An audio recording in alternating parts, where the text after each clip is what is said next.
Hey everyone, what's up? It's Fastman Gaming, and today we're going to be doing a beta review for Black Ops 4. And what I'm going to be discussing in this video is the core mechanics, the operators, weapons, attachments, and much more. So, what I want you guys to do is be sure to drop a like on this video right now and subscribe to the channel if you haven't. And also turn on that stupid notification bell while you're at it, please, so you can stay up with the latest videos. Now, you might want to grab some popcorn and something to drink for this, because this is going to be a long, and I mean long video. So let's get straight into it.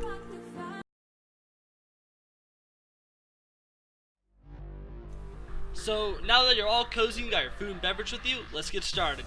So we're going to talk about specialists. Now, in Black Ops 4, you can only select one specialist. And you can change that specialist in-game, which is nice compared to Black Ops 2, because once you pick that specialist, you are locked down with them. But you have to redeploy in order to get that specialist changed out. And depending on what the game mode is, let's say in Search and Destroy, you can only select one operator of each type, or one specialist of each type. So let's say I want to play as Ruin, but someone else picked him. I can't play as him until someone swaps off of him. Now if it's kill confirmed or TDM, then you can play as them all you want. Except there's only up to 2 selections for him. So if the third guy wants to get in, he can't pick him until someone else, chooses a different operator. Which I think is kind of nice for balancing reasons, because God help me, I would not want to see fucking 6 of those fuckers running around gravity spiking the shit out of the map. I've seen that in Black Ops 3. It's just not, you don't want that in this game. I promise you that much. And I haven't even mentioned most of the operators yet. We have 10 that we got access to in the beta. We have Crass, which is a medic that can whip out an iPad and heal everyone instantly. He can also drop armor for the entire team. We also have a Nomad, who is an attack dog and basically a 2-part system claymore. It's just like 2 devices that stick to a wall, and then it creates a laser, and if anyone trips that laser, they will instantly die, basically. So, like I said, a 2-part claymore. We have Ajax, which is a shield operator with a Glock 18. He can put his automatic pistol through his shield and just mow people down for days without reloading, and try. For the love of God, please do something about that. It's too overpowered. We have Firebreak, who has a flamethrower. He also has this device that can radiate the ground and damage people, and if they get affected by this, they cannot heal for a certain amount of time.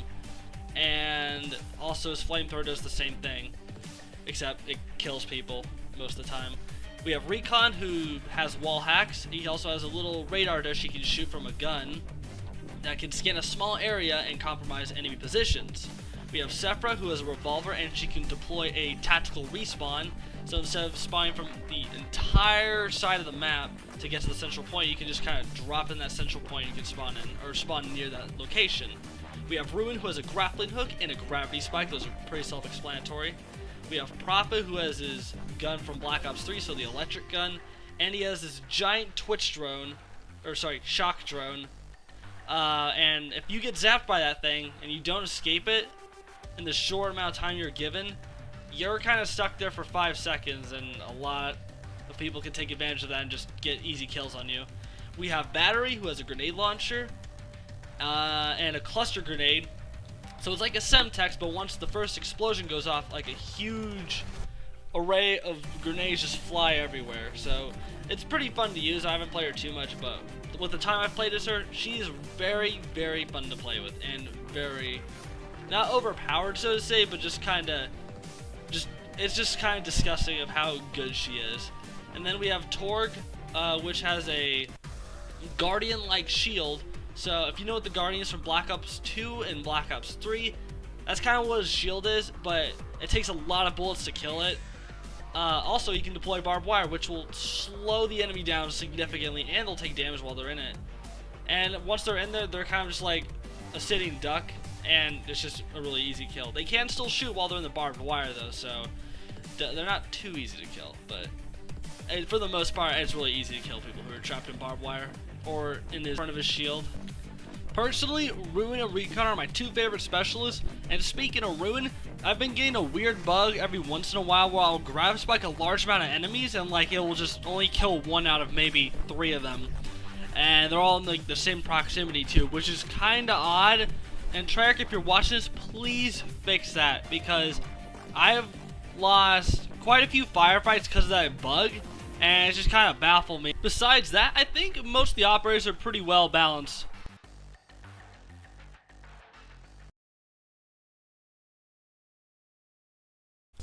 So personally, I think the customization in this game is pretty straightforward and pretty good. I do like the addition of Operator Maj, which is basically a special perk for your gun. Let's say it does extra damage or gives it a one-shot headshot mechanic, for example.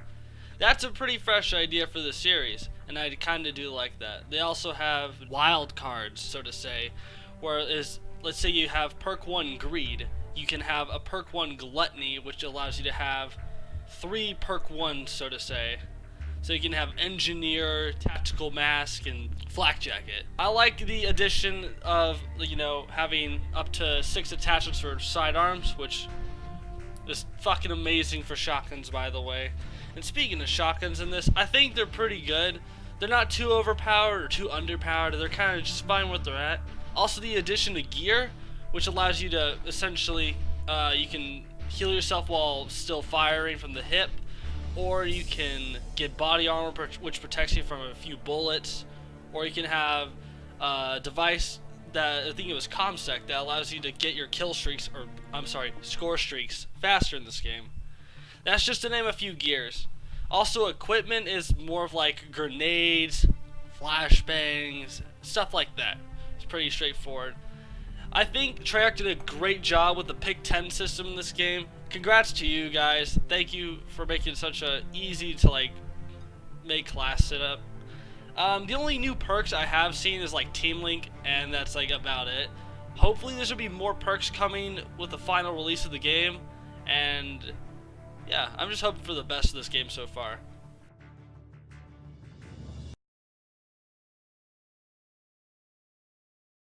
Personally, I think the Paladin needs a little bit of work on it because it's just too overpowered still. The Koshka I can deal with.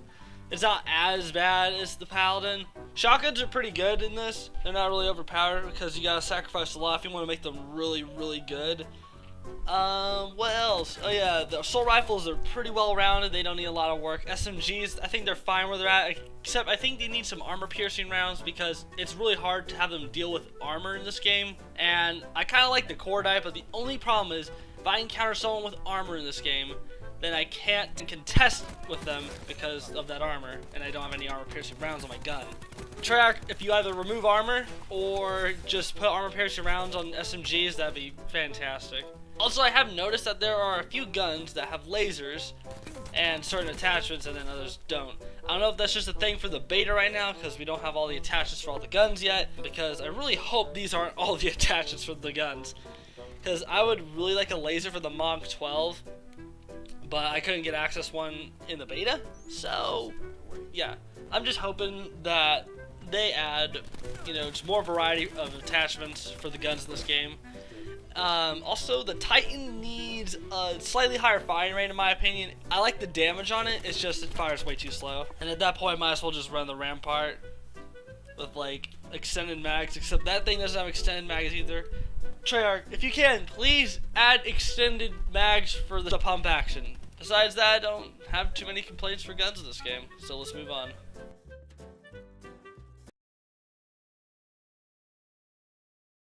So some of the issues I have in this game are definitely drop shotting. The bunny hopping is not as bad, but it quickly got replaced with drop shotting.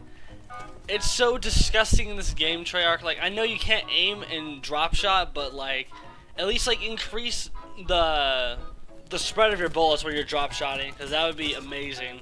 I know it's supposed to get smaller, but like at least in the transition of you going prone while you're trying to fire, at least like spread out the shots, because that would be fantastic and would definitely eliminate drop shotting, because I think that mechanic does not need to exist in this game.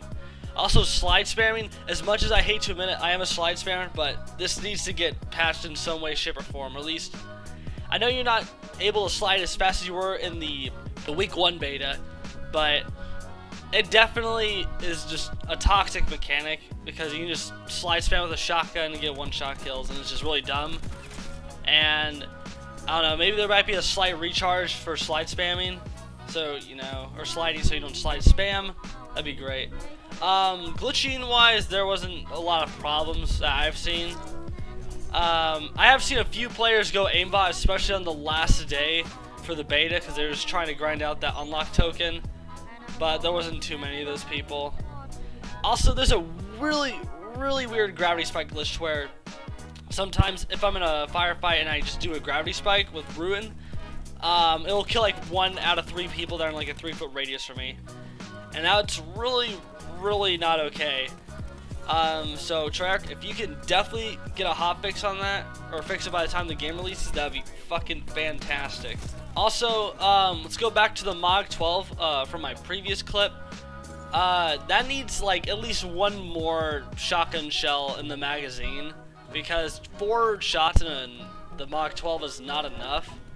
So if that can get a slight buff, just 1 extra shell in that thing would be fantastic, because it's a good gun, don't get me wrong, but if it just has a tad bit more ammo, then it would just be even better.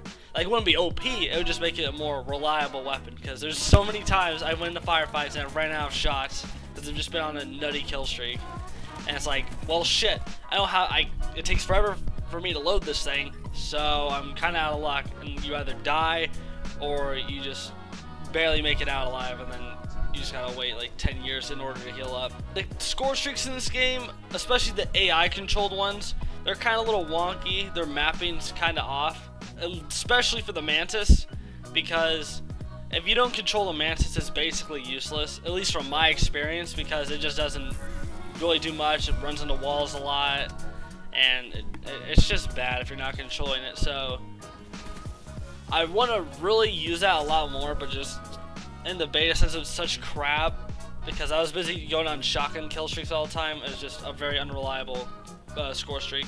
Anyways, now we have all that out of the way, let's wrap this up. Overall, I thought the Black Ops 4 beta was pretty successful, and it was a good first impression for me for the game, and I hope it was for you guys as well. Personally, there was a few things that could be fixed and addressed, but besides that, I think everything was pretty well rounded. There wasn't anything too outlandish or too bizarre. I really like how they did the customization in this. It's very unique compared to other Call of Duty games. Yes, it has the Pick 10 system from Black Ops 2, but what they did with it, by introducing equipment and operator mods, is very interesting. I like that fresh twist on the series. I really hope when this game releases on day 1, it's going to be really fun. There's not going to be a lot of bugs or broken ass shit. And yeah, I hope you guys get it too, so we can all meet up and play together and make lots of cool content as well. Until then, be sure to leave a like on this video and subscribe to the channel if you haven't done that already. And be sure to turn on the notification bell to stay up with the latest videos. And as always, I hope you guys all have a wonderful day.